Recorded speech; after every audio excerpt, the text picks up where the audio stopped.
In previous episodes of W3B Talks, we've talked about how the Web3 and blockchain disruption will impact many different industries and geographies. But we haven't explored, at least not in detail, how it's going to impact the people who are growing up in this brave new world. I'm Doug Heinzman. I'm the Chief Catalyst at the Blockchain Research Institute. And in today's episode, we're going to talk about how Web3 is seen by Gen Z and what members of that generation fear and what they're excited about. I am delighted today to be joined by Rishab Chakraborty. Rishab is a self-described blockchain and fintech enthusiast. He's been a volunteer at ETH Global Hackathon. He's been an innovator at the Knowledge Society, which is Canada's leading incubator program in exploring the world of entrepreneurship and innovation. He did a research associate internship at Aggregate Intellect, analyzing projects and work being done in natural language processing. And he's 17 years old and a grade 12 student at Bloor Collegiate Institute in Toronto. Welcome to the podcast, Rishab. How are you? I'm good. How are you? I am great. I am so pleased that you've joined me today. You know, this is a topic that I think not enough people are really talking about. We're moving into a really fascinating era where the rate and pace of change is being dramatically accelerated. You know, when I was your age, going into, coming out of school and going into business and pursuing a career, we had, reasonable expectation that we could be working for the same company for 30 years. And we had a sense of what those jobs were going to be. But, I read a report lately or heard an interview that suggested that somewhere in the upwards of like 90% of the jobs that grade 5 students today are going to be going into, we don't even have names for yet, right? That's amazing. So you're coming out of high school, you're going to be going into university and starting to, pursue a career. How do you see the world in front of you, and how did you decide to start investing time and energy in this Web3 blockchain space?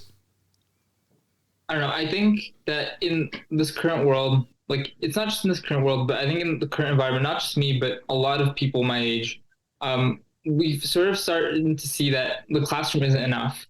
And so if you look at a lot of the people, like not just me, but a lot of people in my school or like a lot of my friends, we don't necessarily it's not just about getting that 99 or getting that, like doing really well on that test, but it's more so about like getting involved in clubs, or if not like clubs, like working on a project by yourself, or like following your own curiosity. And so I think in essence, like a lot of us, we've made school somewhat of like a side hustle. I don't know if that's the right way of putting it, but like school's become one aspect rather than like the entire focus for most of us, I think. So that's interesting. So the idea that formal education is only one of the various streams that you're involved in to develop the skill base and the character base upon which to build your career and to kind of tee up whatever contribution you're going to make to society. Am I reading that right? Yeah, essentially. Like and why is that? Why is that school is just kind of out of touch with how you see the world evolving? Is it not preparing you for the kinds of jobs and positions that you think you might be going into? I mean, to be honest, I think not just me, but a lot of us, we haven't necessarily gone into like the workforce right away to really know that. But I think it's more so just because we live in the age of like Khan Academy and like basically the internet. And so like grade 12 calculus or like a lot of these courses, like this is stuff that there's not really a barrier to learn anymore. Like I know it's common, at least in my school, for like a lot of people to just know the grade 12 calculus curriculum, like in grade 10 or grade like 11, just because like there's the internet and it's so accessible. And so I think it's not even that it's not applicable, but I just think it's that it's become so easy or like so hackable, I guess. And so like it's freed up a lot of time and I think a lot of people, most people, I think they see that as like time to explore their own curiosity or just go on. Yeah, there's kind of three big topics that I think of when I kind of look at the education space. One is the one that you kind of just touched on, which is the idea that education is extremely accessible, that you can, with very, very little friction, engage in courseware taught by some of the best instructors, the best professors in the world, and that have at their disposal some very clever ways of visualizing concepts and principles, and you can compare and contrast it with other points of view. The other thing is that education is increasingly just in time. I remember when Google released TensorFlow, that within a matter of days, in fact, they probably had it prepared ahead of time, you could go and get certified in a brand new artificial intelligence engine. And the traditional education model just can't keep up with that sort of pace. And the third big topic is that it's not that education isn't just for the young. Education has to be a lifelong pursuit. So those are kind of the three big themes. I mean, do you see that from your point of view? I mean, I definitely see like it's become more accessible. It's become a lifelong thing, but I not just a lifelong thing, but I think it's become something that it's outside like this like confined room of academia. I think a lot of it, like I think a lot of formal, especially like university, I think it was designed for like that traditional world of academia. And so, but like what you mentioned before about the three like ways education is kind of changing, I think like it's becoming a lot more experimental and like I'd say more applicable into like the current workforce. Like academia is kind of being ingrained into like the actual workforce or like the private sector and like traditional. Well, one of the things that I remember growing up when, moving into, I went into the technology space, and my first career job was at IBM. And I remember when I first interviewed with IBM, the final interview and the interview process I went through was with an IBM general manager. And I asked him, why would you hire someone like me? Which I wouldn't necessarily recommend as an interview question, but for some reason it occurred to me that was a fair question to ask. And he said something that I've never forgotten and that I've kind of reiterated when I addressed, classes of new entrants into the company. And he said, listen, the things that we do here, you can't learn in school. And the things that we're going to be doing in 6 months, we haven't invented yet. I'm looking for blank slates. I'm looking for people that have demonstrated a passion for learning, that have an intense curiosity about how the world works. And I'm going to send you to school for 9 months before I allow you to talk to a single one of my customers. You're going to live 5 of those months in a hotel, and you're going to be working 17 hours a day. And after that, I'm going to send you to school for 3 weeks a year, and you're going to read 300 to 500 pages of technical manuals every week for the rest of your time at this company. And then this was a long time ago. And IBM was pretty rare just because it was the leading technology company in the world, and there weren't that many big technology companies in the world at that time. But I think that whereas I found that experience pretty unique, and I found myself in a relatively, if not unique, a scarce, a rare situation. But I have a sense that your generation is confronting that reality, more and more, that's now not the exception, it's more the rule. I definitely think that's true. I think like even if I talk to people who are like interns at companies, like very few people tell me that what they're learning in school or like what they learned in school, it's applicable in like the actual job. Most people say it's like you're learning on the job, and not just you're learning on the job, like part of your job is to learn more. And so like, I definitely think that's like, that's definitely like the aim for my generation, for a lot of people my age. Yeah. I've increasingly come to the conclusion that the role of high school and university is more and more about, first of all, foundational issues, right? The fundamentals. And second of all, learning how to learn.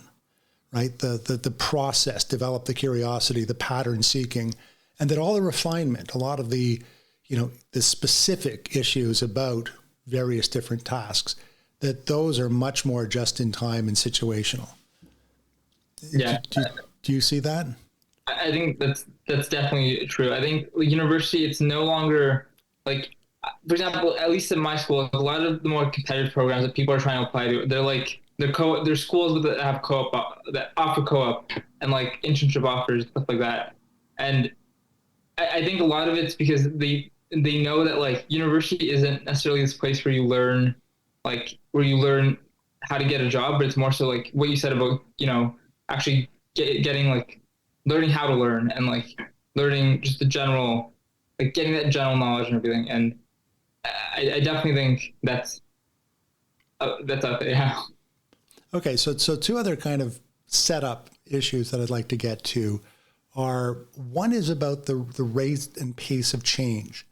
Right, back in the 1840s, over 65 or somewhere in the order of 65% of Americans were employed in agriculture. By 2015, that was down to 1.4. That's a radical restructuring of the economy by any measure. But that change, that radical restructuring happened over 180 years. Now, most of that happened over a period of 80 to 100 years, but still. But I have a sense that going forward, that same kind of degree of radical change from moving from the agricultural era through the first and second industrial revolutions, that as we move into the fourth industrial revolution, that we're going to see a compression of that time scale, and that change is happening much more quickly, and that we're going to have to develop the tools to be much more agile, and that your generation should expect to have many different careers using different kinds of technologies and participating in lots of different parts of the means of production. Do you agree with that, or do your peers see that? Definitely. I think just to give an example, I think at least my year, a lot of people, I think a lot of people traditionally, they would look at like big tech companies as like this like go-to place to go to. But I think now it's a lot of people, they're not necessarily prioritizing getting that high salary or getting that like prestige, and more so just like being able to be agile in your career. And so a lot of people, like, it's common for people to just go into like startups or local, or like work on their own freelancing gig or something that's the traditional, aside from the traditional, or different from the traditional career path. And so I definitely think like that compression, I think a lot of people, we sense it coming, and there's a lot of like, I'm in it for myself, or not really I'm in it for myself, but like I have to look after myself and I have to be ready to pivot, you know. Yeah, so you use the term career path, which I think is very interesting, because I remember when I first joined IBM back in the late 80s, early 90s, we had this idea of a career path, right? You'd sit down with an HR coach and you'd say, okay, I'm here in my early part of my career, and in X number of years, 10, 15, 20 years, I want to be in this kind of position. And what do I have to do, to navigate that organizational tree and get from where I am to where I want to get to? But it occurred to human resource and the company at large at the time pretty quickly that the concept of a career path was a dead end, because by the time 10, 15, 20 years had elapsed, the job you were aiming for didn't exist anymore.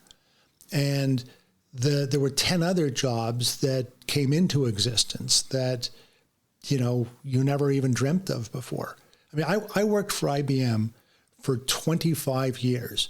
And in all of that time, I had lots and lots of different jobs, lots of different positions. But in all of that time, only once did I ever inherit a job from someone else. Every single other time I moved into a job that had just been invented. And once again, that was, I think, the exception to the rule, but I think that's kind of more the norm going forward, that we're going to be moving into this era where, change is the reality. And the other kind of point that I think is important is if you look at this Web3 phenomena, we've covered this in previous episodes, one of the big defining features of the Web3 era is its radical composability. And not just the composability of code that allows you to assemble different code snippets in different configurations and come up with really interesting, innovative, creative, applications really quickly. and very cost effectively, but composability of entire businesses that much smaller economic actors can bind together and share common ledgers and common logic and collectively deliver goods and services to the marketplace as an ecosystem instead of as a company.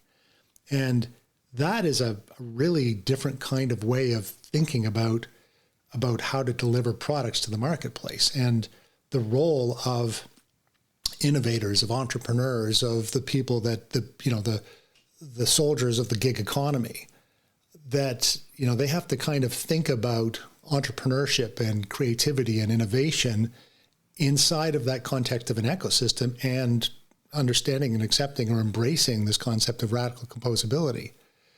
That's a whole new paradigm that, people of my generation are, going to really struggle with.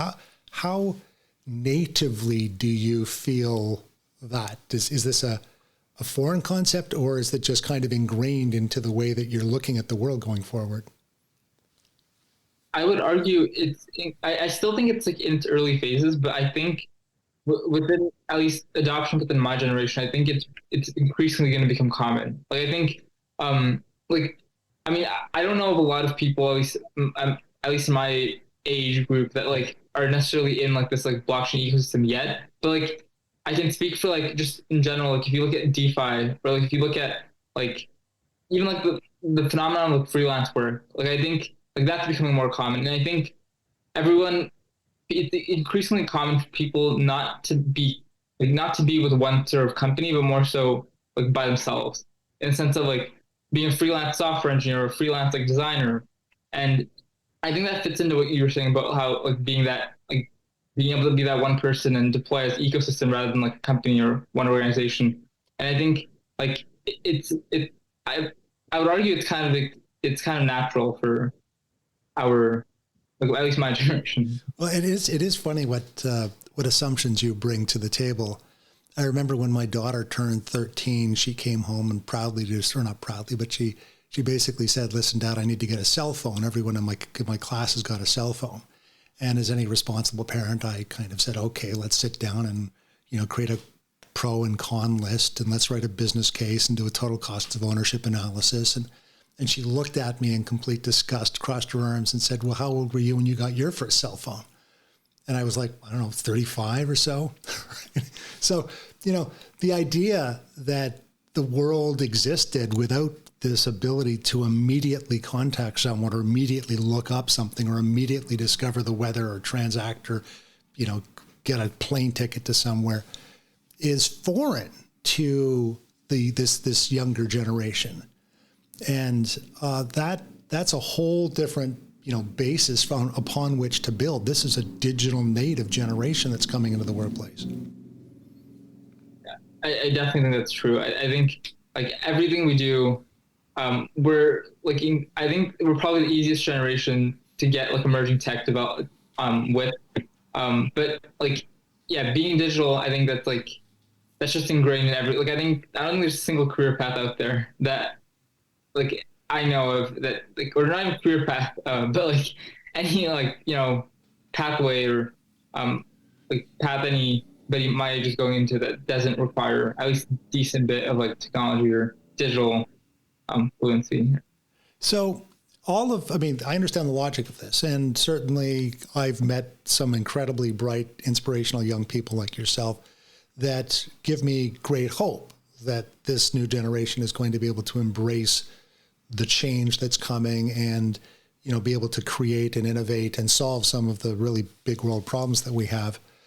And yet, I'm just reading a study from OECD that was on education employers. And the study was called Envisioning the Future. And it looked at interviewed 20,000 students from around the world, primary schools, and asked them what they saw themselves going to be when they grew up, right? What job they thought they were going into. And the study found that there was an enormous concentration, that the vast, vast majority of these young students, and of actually 15-year-olds, were concentrated in a very, very small number of professions. And they were things for girls. It was teachers, doctors, lawyers, psychologists, business managers. For boys, it was business managers, engineers, ICT professionals, doctors, and professional athletes. But I have a sense that these are all the jobs of the last generation, or that even the generation before that's in a world of chat GPT and where we think AI is going, that a whole bunch of these positions are going to be transformed quite radically. And there's going to be a lot of new jobs that, as I said before, we don't even have names for yet. So, in reading this report, it seemed to me that there was still a bit of a gap, that perhaps you're a bit of the exception rather than the rule. That a lot of your peers still have some pretty conventional, traditional views about the workplace they're moving into. And I think that is a little alarming, that we need to do a better job of preparing our young people for a very different kind of workplace than the one that my generation grew up into. Yeah, I don't know. I think a lot of it's also just because for a lot of us, especially as like teenagers and even as kids, the study was, I think, referencing like 5-year-olds, but a lot of us. This was 15-year-olds. 50, sorry, sorry. But 15-year-olds, like a lot of our decisions are based off of like our parents and like, a lot of the adults around us. And so like, if we want to go into a career path, we have to justify it to our parents. And so like, I think a lot of people, and you're right, like these are probably jobs of the past, but there's no like defined pathway for majority of Gen Z to go into that could like justify it to, like, I can't justify to my parents that, hey, I'm going to go to like, I don't know, some community college to go and become a prompt engineer. That's not, and until I think that pathway is created or some kind of like formalized system is created, like I still think you're going to see a lot of 15-year-olds going towards like these traditional career paths, like engineer. Yeah. You're making exactly the point that I was on, and I think you're exactly right. I mean, kids model their aspirations after their parents or friends of their parents or parents of their friends, and which is totally normal because that's the lens they have. And by the way, that's also the lens that they consume in media, right? That there are people that perform certain kinds of roles in the current economy. But the world is changing and it's going to be very, very different. So, the question I have is, how do we get from that reality to where we need to be, where young people are a lot more plastic, that they're a lot more adaptable, that that change doesn't scare them, that change, opens up new opportunities and gets them excited about what the art of the possible is. How do we intersect young people's development to teach them those kinds of skills? I still think, for majority of young people, it's going to have to come from like these institutions, like these like formalized schools. Cause I still think at the end of the day, we like to act that we make a decision by ourselves. But when you're like 16, 17, and you're, let's say, applying for university, you're thinking what you want to do, as a job, you have to justify it. It's not only you make a decision, it's you and your family and everyone. And so I think what what I think is most likely is something within higher education, like universities, integrating like coursework that like takes you into like prompt engineering or like, I don't know, AI personality design or any pathway like that. And so like if these universities kind of create a pathway, because I still think that as much as we like to say like, oh man, like this area is going to be really promising, unless like there's an actual institution that I can like justify to a parent or to anyone, so like anyone who's over 18, until there's that, I don't think. So if there was a university that put out a curriculum and they had, prompt engineers and human machine teaming managers and AI ethicists or digital detox therapists, AI personality designers, biotech AI engineers, smart city designers, something like that, would any of your friends enthusiastically, sign up for and engage in those courses? Well, I think in terms of courses, yes, because I think in terms of the downside for taking a course that's like that's more unconventional. I think it's pretty low. But I think in terms of like, let's say university program, I think they'd probably be reluctant. But I think if you had like some system where it's like, I don't know, you're guaranteed X position and like, you'll only pay your tuition once you make X amount of money. Like I think there are already systems like that for some universities, but like unless there's like some kind of guarantee, I think it would be tough to get it rolling. But I definitely think that if there was like if they saw the compensation or like the actual like rewards for going into that group, I think that would definitely work. Okay, well, how do you, in lieu of those things kind of existing, how do you individually, how do you personally stay engaged with the evolving technology and assess its potential impact? Well, one thing I really like the mindset of thinking using first principles. So I think like I personally I really like staying in touch with like current affairs and like I like keeping in touch with like what's going on, not just in technology, but like anywhere. But I really like to ask myself like what are the implications of what's happening? Like why is that X person making Y decision? Like I like asking myself those decisions. But I also like to remind myself that like, what I'm doing right now, like I can't be too specific because because I can't, the world is too big and broad and it's changing too fast for me to go into this one specific specialization. And it's not easy to do that, but I think just staying with first principles thinking and also having like a general outlook, I think really helps. So you just touched upon something that I think is very, very interesting because I know from a previous conversation that we've had that you're actually quite, well, first of all, well-read, and second of all, very interested by things like history and politics and sociology and psychology. And, that you've got a real passion that you invest time and energy in exploring these various different topics as well as pursuing, music and such on the outside. Why is that? And once again, are you different than most people? And how important do you think that kind of Renaissance man approach to what you called foundational learning, how important is that to prepare us for the rate and pace of change that's coming upon us?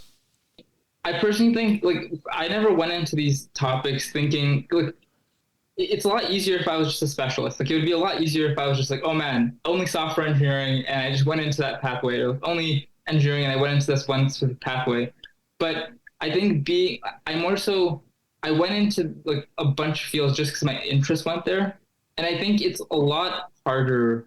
Like especially now, I think it's very hard to do that because I think there's so many. Like for example, just my example, like I go to a specialized high school program, and it's like an accelerated science program. And throughout like most of high school, I was in this like really big STEM bubble where it's like outside of STEM, if you do anything, like you're going to be unemployed and you're not going to be able to do anything in the future. And so like doing something like music or looking into stuff like economics or history, like that's not necessarily something that I see like a high paying career in, but it's more so something that I just do because I have an interest in it. And like, it makes me feel good. And it gives me solace knowing that like, I understand the world at like a deeper level than just atoms and molecules. Like, it helps me like comprehend the world and just, understand.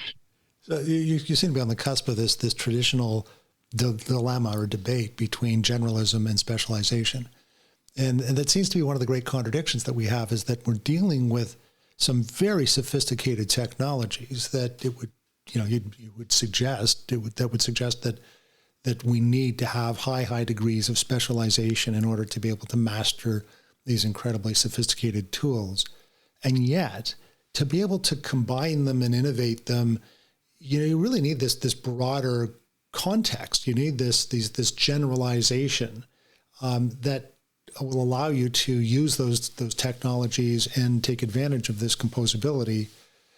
And how do you navigate those two realities?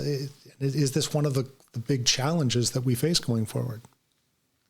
The way I like to look at it is, I think personally, I feel like, and this isn't a really popular opinion, at least, especially with my parents, because my parents obviously would want me to go for more practical career path. But like, I think that everyone should have a baseline level of, like, I really admire like liberal arts, like foundation.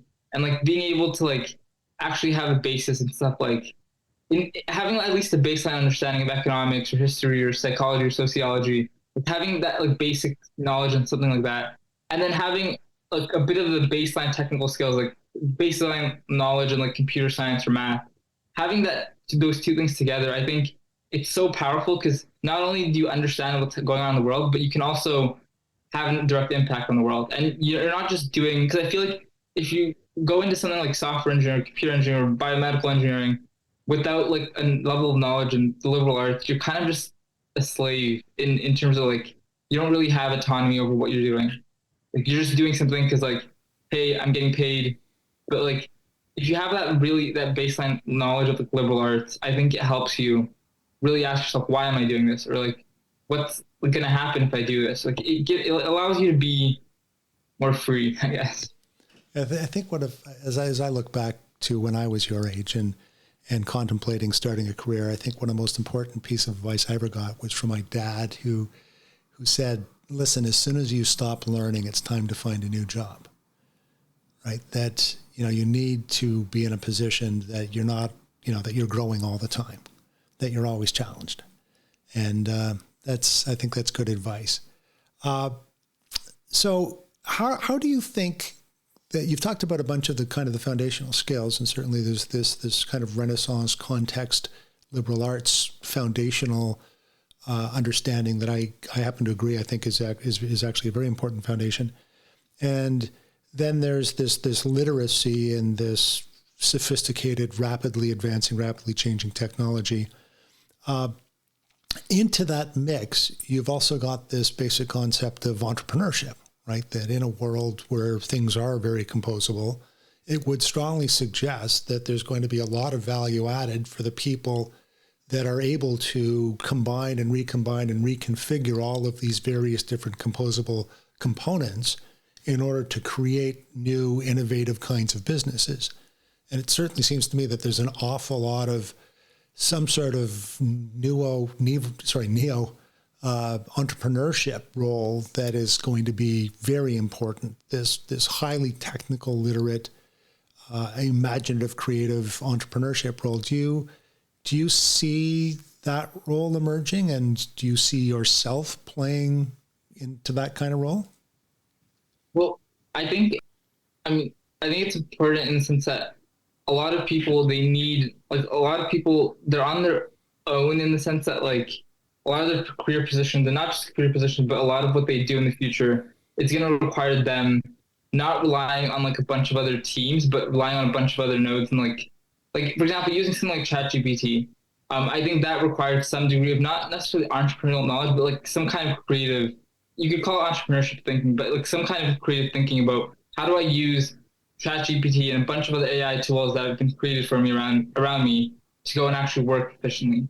And so I think that's like, I think that mindset of having that like efficient mindset and that like creative mindset, I think that's really helpful. That's a really good, I think that's a really good example because, ChatGPT is one of those things that the very first time you use it, you recognize that there's something new here, that this is important. The very first time you use it, you go, whoa, that was spooky. And I think that it's obvious that a lot of people are going to sit back and say, wait a second, this is a really disruptive capability.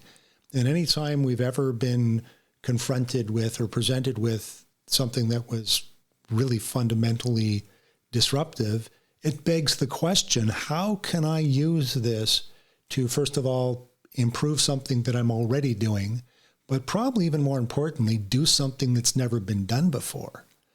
And I think we're going to have many, many more of those kinds of moments in the next 10 years, 20 years than we did in the last 10 or 20 years.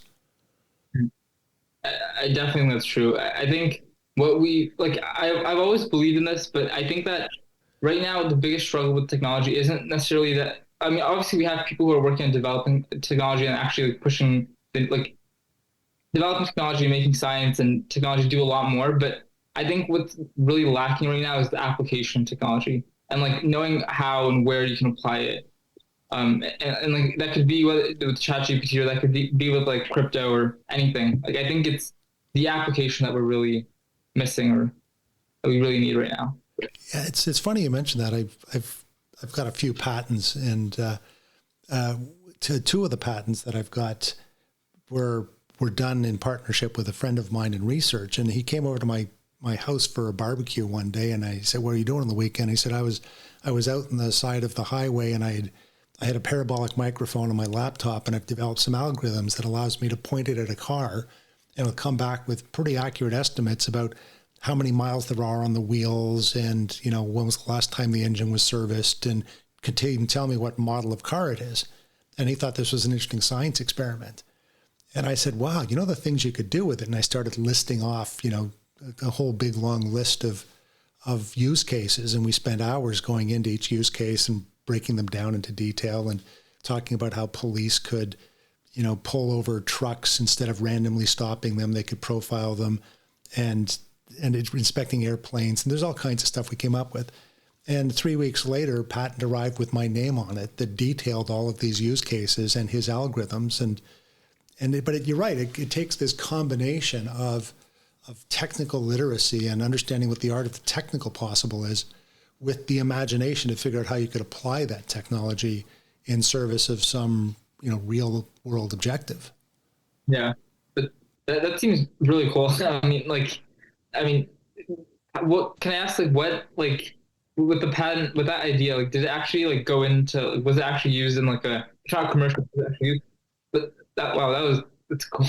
Oh, sure. I've another patent I've got is I was involved in data synchronization technology at the very genesis of the mobile internet space, and we were sitting around a table in Paris and writing on the back of napkins, and just making stuff up. And it was a combination of engineers and some business thinking people, and we came up with a bunch of stuff, and those patents are now in most of our telephones, which is pretty cool. Crazy. I mean, I think that's amazing. Do you think that would be possible if that was do you think that would be possible without a company like IBM? Let's say you did that not with IBM, but it was you and a couple of other people, you created your own ecosystem, not necessarily a company, but it was an ecosystem, and you guys developed it. You think? Now you're asking a really, really interesting question, and it's strangely it was one of the ones I was going to kind of come back to you on, but it is an interesting question because in the corporate world, in the traditional kind of company structure world that we've known, you assemble a whole bunch of people, you get them to sign NDAs and employment contracts, and you put them all underneath the same bubble. You mix some skills, and you give them an aligned performance metric, and you compensate them in a way that aligns their interests. And this happens, right? You sit around and you mix skills, and they come up with intellectual property. In a world where we have infrastructure that replaces those things, where ecosystems can bind together and you can have discrete expertise and discrete competences that are in much, much smaller economic, units as opposed to a big company, it does get very interesting. It begs the question of how innovative will these ecosystems be? They have the advantage of being able to bind together, to configure, to reconfigure, to disassemble, to incorporate, new capabilities and new attributes very, very quickly with very, very low friction compared to a big company. But how do we align interests? And the solution in the Web3 world is that we use governance, right? We use the very fact that blockchain allows us to have tokens and governance tokens and to distribute the benefits and the wealth creation from a set of ideas and attribute those, that wealth to the various different inventors, even if they are from different companies. So we do seem to be evolving in conjunction with this composable world, the means to do that kind of alignment of different skill sets in the pursuit of creating higher orders of value. And that's pretty exciting. That's definitely really exciting. I think I can speak not just myself, but a lot of the people my age, the idea of working at a corporation isn't necessarily the most, the confines of the corporate world isn't necessarily the most exciting for us. Being able to not, even if we are tied to a corporation, but being able to feel like you're not working for a company, but working with a team is like, it's just like the idea of being on a sports team is a lot more fun than being on a corporate team, you know? And I think like if like that's actually possible, if Web3 can make that possible, that would be like revolutionary. So. Well, yeah. So how many companies do you see? When I was your age, my dad worked for the same company. It happened to be IBM, but worked for the same company for pretty much his entire career. And when I joined IBM, and frankly, 20 some odd years in, 25 years in, I still thought I was working for the same company. But then the world changed and I decided to do some other positions. But I assume you're not going into the workforce with those same kinds of assumptions that I had when I was your age. So how many companies do you think that you will work for or invent or create in, over your career? I don't even think I can put a number on that because I think there's going to be so many. I mean, not just me, but I think there's a ton of companies that like. I mean, the idea of working at a company for more than like 10 years, I think it's like I don't see that happening. I mean, yeah, I think not even only that, but I think the definition of work it's going to change because like I know a lot of people what they do is like they do like it's becoming common for people to like do a part-time job at one company, another part-time at another company, Well, and so like I think you're just pointing out the fallacy in my question because it did frankly assume a certain serialness to things that you did one job and then moved to the next job when in fact you in a gig economy, you may be engaged in multiple jobs for multiple companies and different parts of different ecosystems all at the same time. I definitely think that's probably like I definitely think that's probably a big possibility that people aren't going to be in one job. It's not going to be serial. It's going to be people working multiple. It could be people working at multiple jobs at the same time, or like, you know. So, what scares you the most? I mean, looking forward, into this new world, what gives you pause?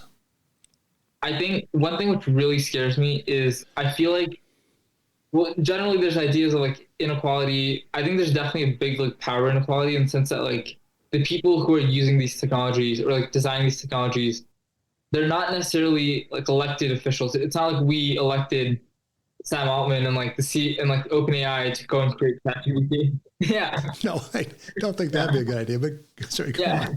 Yeah. But like there's definitely inequality. But I also think that especially with my generation, I feel like we have all the virtues you need other than patience and tolerance.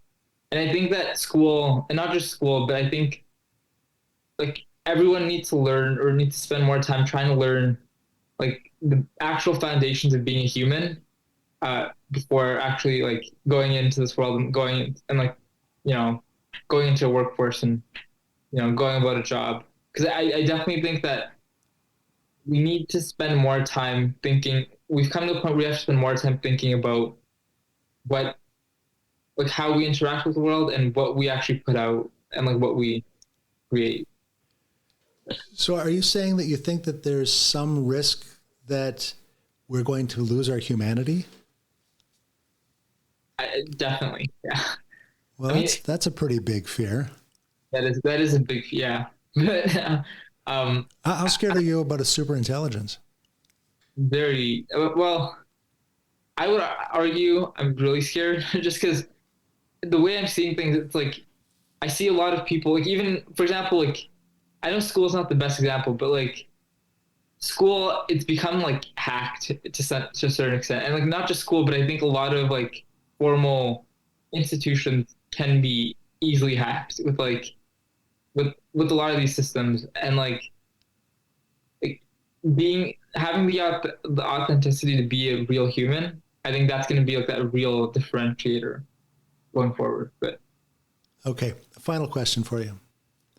What would you like members of my generation to understand about your generation and the kind of world that we are bestowing upon you? I think our generation, if we look at like our generation, I think the one thing we really need is hope. And I know that sounds really like bare bones, but like if you look at like for example, from the time my dad was born to now, like I think the U.S. GDP on a real GDP, it like more than doubled. It was like tripled, and S&P 500. If you look at like these indices, like they've done remarkably well. And like I think older generations, you guys you got a lot in terms of like you guys were privileged in the sense that you guys inherited a really good time. And I think our generation, we really need that hope because right now, especially with like the way the technology is like moving forward, I feel like a lot of people they're not adapt. They haven't really adapted. Or they haven't really been given the opportunity to actually explore and learn like what a lot of emerging tech will do. And I definitely think that being able to like give someone the hope and explaining to someone that AI can be your friend rather than your enemy, or like not just AI, but technology could be your friend rather than enemy, and that like there's hope in terms of the future. I think that would probably be the most grateful. Yeah, that's quite sobering. I think you're right that my generation, your father's generation, that we have had this amazing fortune of growing up and building careers in a period of remarkable and unprecedented stability and growth and welfare globally. That rates of poverty and starvation have fallen dramatically. That standard of living's increased, incredibly. We've had this great luxury of many kind of subsidized, subsidies to our ability to generate wealth and to improve productivity. And, I think that there are, first of all, some big unknowns and some big threats, existential issues like climate change, which is a really, really big deal. And I think that there's a lot of change coming at us, and humans developed evolutionarily to deal with change at a much, much slower pace than we currently are seeing. And I agree it's going to be difficult for broad swaths of the population to adapt to this new world. And yet, if you had told me when I was your age that we would be walking around with these devices in our pockets and interacting with friends and colleagues around the world in different time zones across video conferencing, and a teeny fraction of the things that you take for granted, commonplace, that you just assume that's the way the world works, that to me when I was your age would have been fanciful. It would have been out of science fiction and incredibly difficult to imagine, that kind of world. So, I think there are going to be portions of the population that are going to struggle and that, as you say, are going to need hope. But speaking, as an emissary of my generation, I have hope that there are people like you and your friends and colleagues that are growing up in a world with a degree of digital literacy and with an open-mindedness and a global outlook that are going to be able to leverage these amazing technologies and to help solve many of the big challenges that we inevitably are going to be facing in this era of increasing rates and paces of change.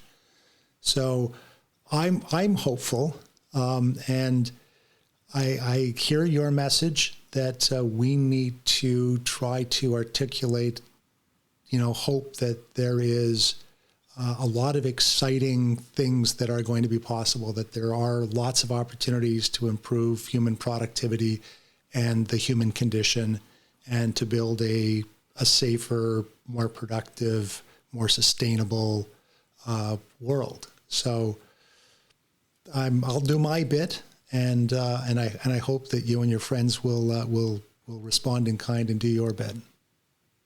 I'll definitely try my best to make sure my generation does our part. We do our part.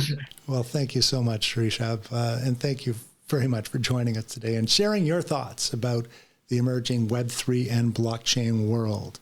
And thank you all for joining us for this episode of W3B Talks.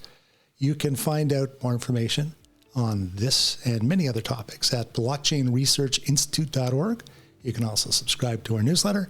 I am your host, Doug Heinzman, and we hope you will join us for our next episode of W3B Talks.